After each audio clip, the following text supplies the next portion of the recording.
¿Alguna vez te has preguntado cómo la soledad puede convertirse en un encuentro profundo con lo divino?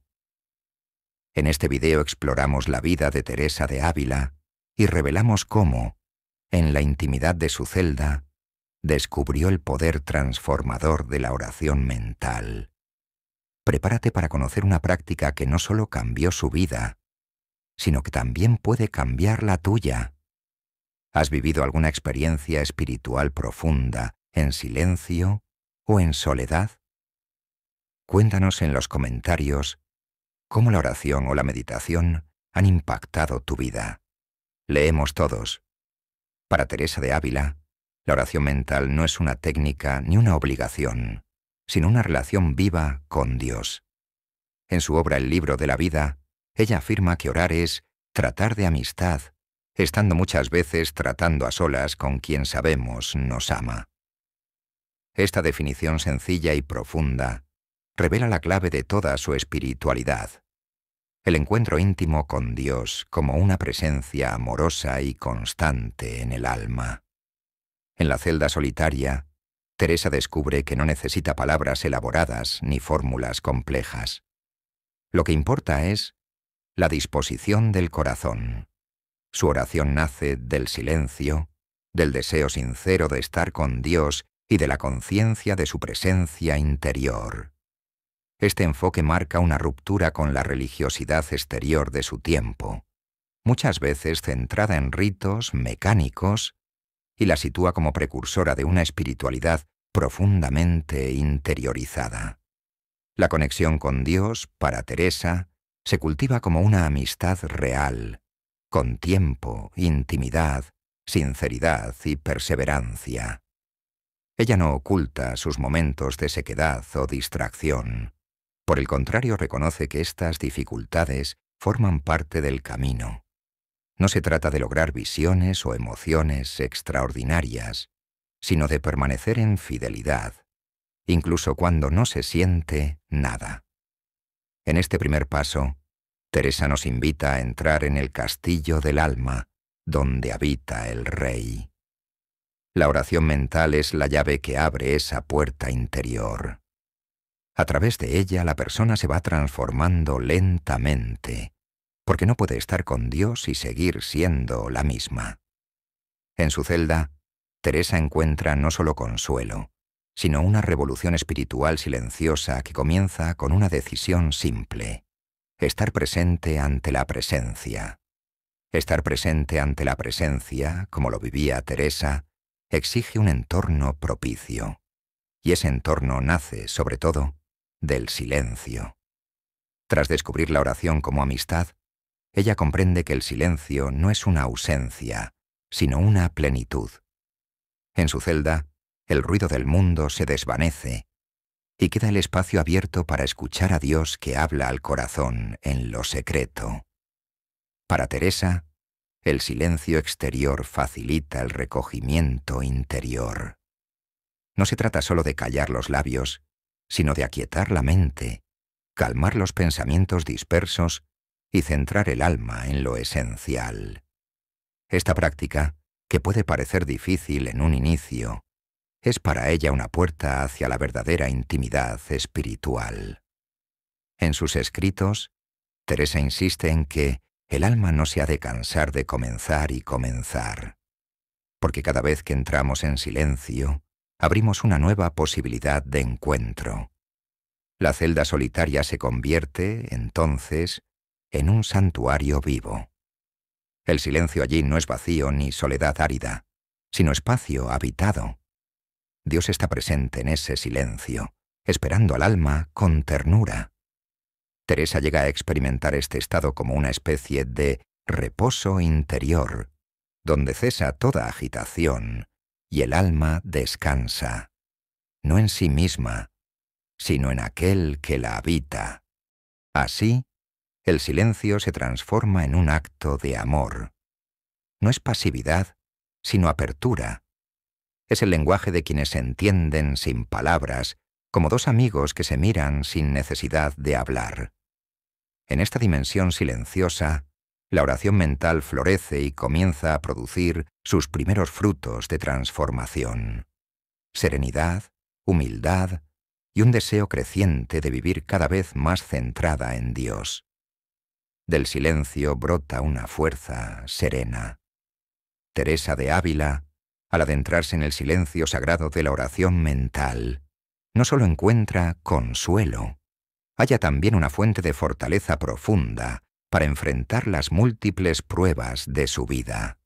Enfermedades persistentes, incomprensiones, persecuciones y crisis interiores marcaron su camino. Sin embargo, lejos de derrumbarse, Teresa emerge de estos desafíos con una resiliencia que sorprende incluso a sus contemporáneos. La celda, lejos de ser un refugio de evasión, se convierten en un campo de batalla espiritual.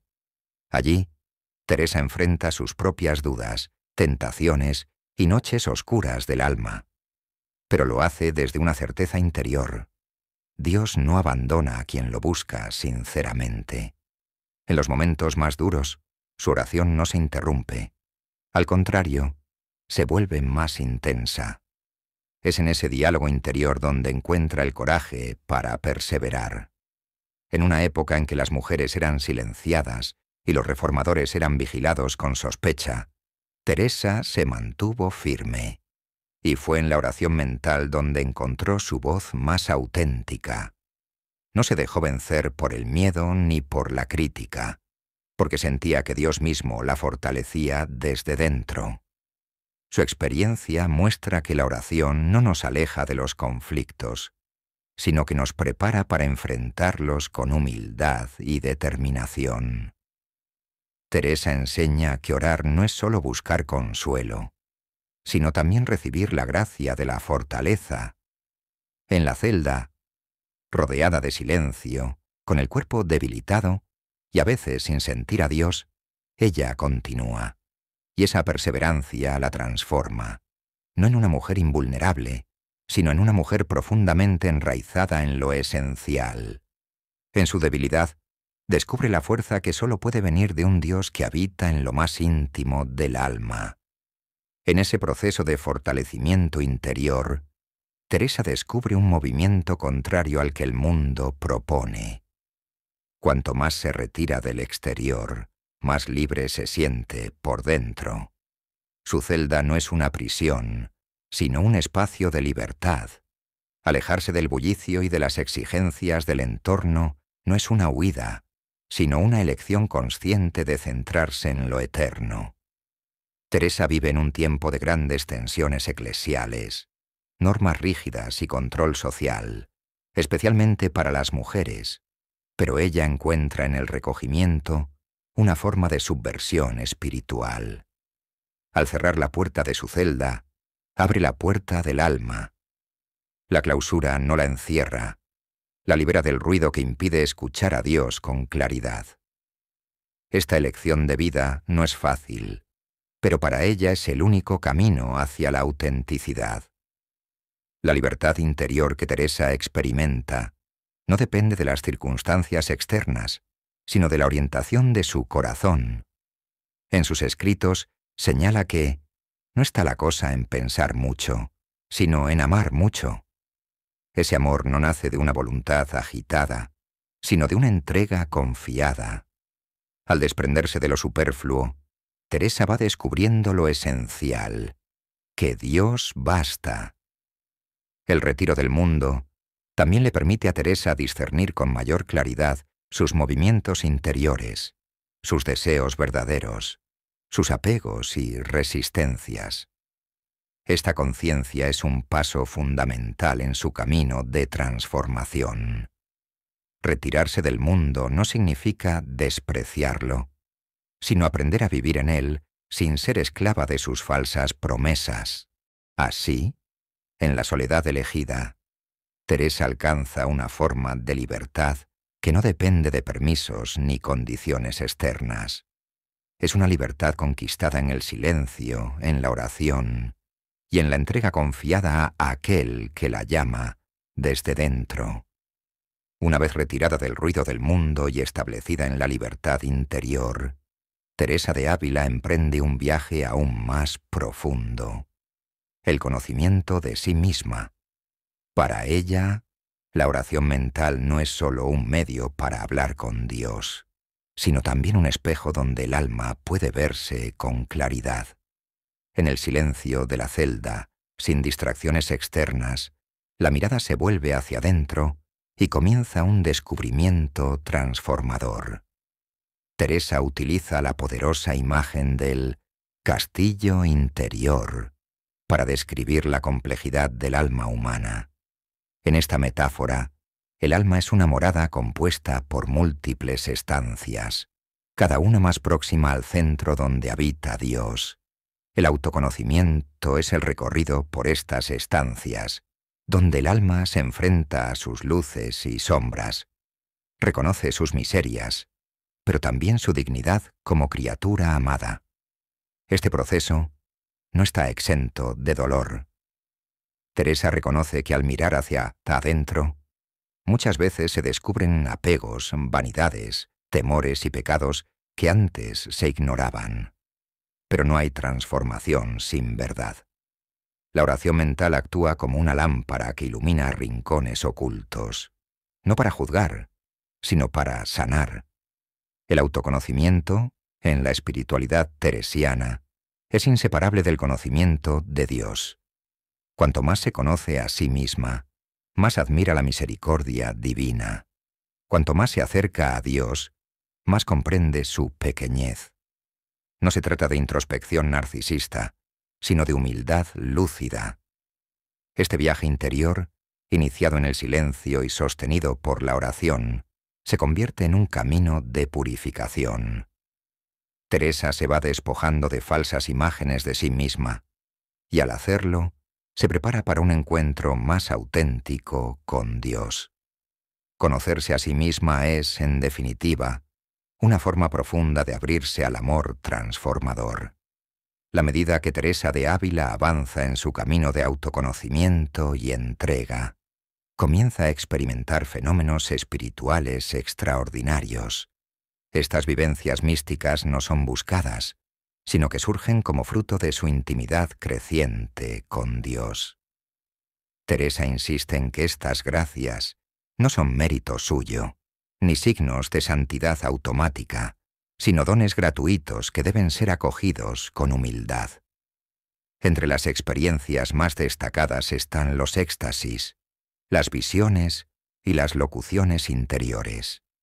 En momentos de profunda oración, Teresa siente que su alma es arrebatada, absorbida en la presencia divina. Su cuerpo queda inmóvil, mientras el espíritu parece elevarse más allá de los sentidos. En esos instantes, ella percibe verdades que no podría explicar con palabras, aunque intenta describirlas en sus escritos con notable lucidez y poesía. Las visiones de Cristo resucitado, de ángeles o incluso del infierno, no son para ella meras imágenes. Tienen un impacto transformador en su vida. No alimentan la curiosidad, sino la conversión. Una de sus visiones más conocidas es la del ángel que atraviesa su corazón con una lanza encendida. Una experiencia de dolor y amor tan intensos que la marcan para siempre. Teresa advierte que no se debe buscar lo extraordinario, ni medir la oración por estas experiencias. Lo esencial es el amor a Dios y la fidelidad al camino. Las experiencias místicas son, en sus palabras, regalos del esposo, pero no sustituyen el esfuerzo cotidiano de la virtud, la humildad y la obediencia. Estas vivencias, lejos de alejarla de la realidad, la impulsan a una entrega aún mayor. Fortalecen su fe, aumentan su amor y le dan un sentido más claro de su misión. Son signos de una transformación interior tan profunda que el alma ya no vive para sí misma, sino para Dios. Aunque Teresa de Ávila vivió experiencias místicas extraordinarias, nunca dejó de subrayar la importancia de la disciplina en la vida espiritual. Para ella, la oración mental no es solo un regalo místico, sino también una práctica diaria que requiere constancia, esfuerzo y paciencia. Lo extraordinario puede tocar el alma de forma ocasional, pero es en la rutina fiel donde se forja la transformación verdadera. Teresa sabía que muchas veces orar significaba sentarse en silencio sin sentir nada. Reconocía los días de sequedad, distracción o aburrimiento espiritual. Pero lejos de desanimarse, perseveraba. Enseña que la oración, como toda relación de amor, atraviesa etapas. Algunas son de consuelo y fervor, otras de aridez. Lo importante es no abandonar el trato con Dios, incluso cuando parece que no hay respuesta. Ella misma decía que pasó años sin saber orar bien, y que muchas veces deseaba huir del tiempo de oración. Sin embargo, perseveró. Aprendió que la fidelidad diaria es más valiosa que los momentos de éxtasis, y que Dios actúa silenciosamente en el alma que se entrega con sencillez. Esa perseverancia es la que va modelando el corazón, purificando los deseos y fortaleciendo la voluntad. En su reforma del Carmelo, Teresa insistía en formar comunidades donde la oración mental tuviera un lugar central, no como opción, sino como pilar. Para eso, estableció tiempos fijos, enseñó métodos sencillos y acompañó a sus hermanas en el camino de la práctica constante. La experiencia le enseñó que el hábito de orar transforma más que el entusiasmo pasajero. La disciplina es la expresión concreta del amor. Quien ama, vuelve cada día. Así, con humildad y constancia, la oración mental se convierte en una escuela de libertad interior y de crecimiento espiritual duradero. Con el tiempo, la práctica constante de la oración mental produce una transformación profunda en el alma. Teresa de Ávila es testigo de cómo, sin grandes esfuerzos conscientes, la persona que persevera en la oración comienza a cambiar, no por obligación externa, sino por una nueva sensibilidad interior. El alma orante se vuelve más humilde, más compasiva, más desprendida de sí misma. La transformación no es brusca, pero sí real y duradera. En sus escritos, Teresa explica que quien se habitúa a tratar con Dios ya no puede vivir de espaldas a los demás. A medida que el alma se purifica y se enciende en el amor divino, también se vuelve más disponible para servir. La oración verdadera no encierra, expande, no aísla, compromete. Y por eso, los frutos de la oración mental se hacen visibles en la vida concreta, en la paciencia, en la bondad, en la capacidad de perdonar y en la alegría que no depende de circunstancias. Uno de los signos más evidentes de esta transformación, según Teresa, es el desapego del yo. El alma ya no se busca a sí misma en la oración, sino que se entrega gratuitamente. El deseo de agradar a Dios supera al deseo de consuelo personal, y esta actitud, a su vez, genera una libertad cada vez mayor. El alma aprende a amar sin poseer, a servir sin esperar, a vivir sin temer. Teresa también observa que esta transformación no hace a la persona mejor, en términos mundanos, sino más consciente de su pequeñez. Cuanto más cercana a Dios, más humilde se vuelve, y esa humildad, lejos de ser pasiva, la impulsa a actuar con más claridad y generosidad. Así, el alma transformada por la oración mental se convierte en reflejo del amor de Dios en el mundo. Silenciosamente, pero con una fuerza que cambia todo a su alrededor. Aunque Teresa de Ávila vivía en clausura, su influencia espiritual trascendió con fuerza los muros de su celda. La oración mental, cultivada en el silencio y la soledad, no la encerró en sí misma, sino que la preparó para una misión mucho mayor: renovar la vida religiosa de su tiempo y dejar una huella imborrable en la historia de la espiritualidad cristiana. Su experiencia personal se convirtió en sabiduría compartida, A través de sus escritos, profundos, accesibles y profundamente humanos, Teresa enseñó a generaciones enteras cómo vivir una vida centrada en Dios. Camino de perfección, Las moradas y el libro de la vida no son solo textos místicos, sino manuales vivos que inspiran aún hoy a quienes buscan una espiritualidad auténtica. Más allá de las palabras, su reforma del Carmelo fue un acto concreto de transformación. Fundó 17 conventos bajo una nueva regla centrada en la pobreza, la oración interior y la fraternidad. Su liderazgo fue audaz y profundamente enraizado en su experiencia orante. No fundó desde la teoría, sino desde la experiencia. No impuso normas, sino que formó comunidades vivas desde la escucha de Dios. La influencia de Teresa no fue resultado de estrategias humanas, sino de una vida tan profundamente transformada por la oración que se volvió contagiosa. Incluso aquellos que no compartían su fe, reconocían en ella una fuerza espiritual admirable. Así, lo que comenzó en la celda solitaria se convirtió en un movimiento espiritual. Su oración silenciosa rompió barreras culturales, religiosas y temporales. La vida escondida en Dios fue el motor de una misión expansiva. Y en eso Teresa muestra una verdad poderosa. Cuando el alma se deja transformar por Dios, su luz no puede permanecer oculta. Más de 4 siglos después de su muerte, Teresa de Ávila sigue hablando con fuerza a los buscadores de hoy. En un mundo saturado de estímulos, ruido e inmediatez, su vida en la celda silenciosa adquiere un valor profundamente contracultural. Su testimonio nos recuerda que lo esencial no está fuera, sino dentro, que la transformación personal no requiere grandes escenarios, sino un corazón disponible.